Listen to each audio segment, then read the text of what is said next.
By the socialization of markets, I mean that market transactions are evaluated not just by their financial worth, but also by social criteria.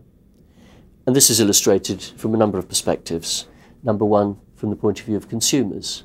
Although responsible consumerism or ethical consumerism can sometimes be a niche activity, nonetheless, they've led to the creation of fair trade organisations with which many businesses are now cooperating. This is particularly the case in such product lines as coffee, tea, chocolate. Secondly, although the effects of consumers are sometimes very periodic, the mass effects of a boycott or the threat of litigation can be quite dramatic for a company, and they're very keen to avoid boycotts and litigation.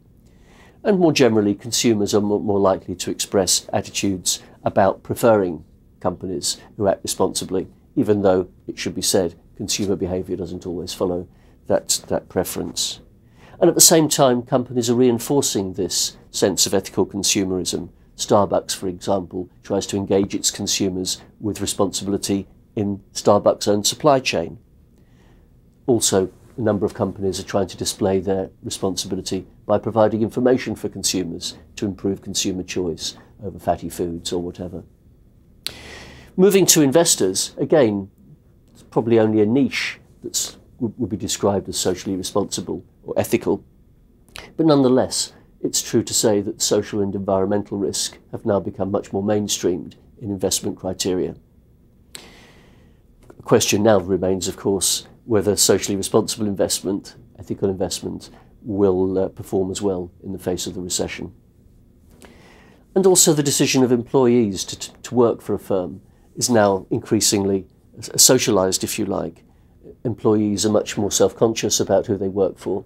They're much more aware of the responsibility policies of their companies, and they even ask embarrassing questions at work about the company policies.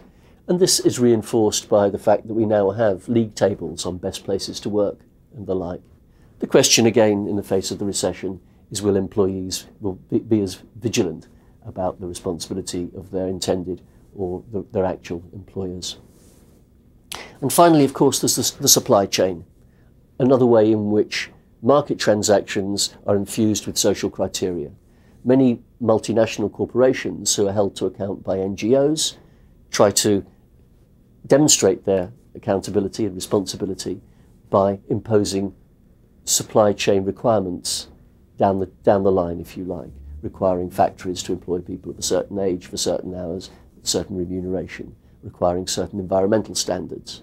So through the supply chains, as well as direct interface of consumers, employees and investors, markets are being socialised.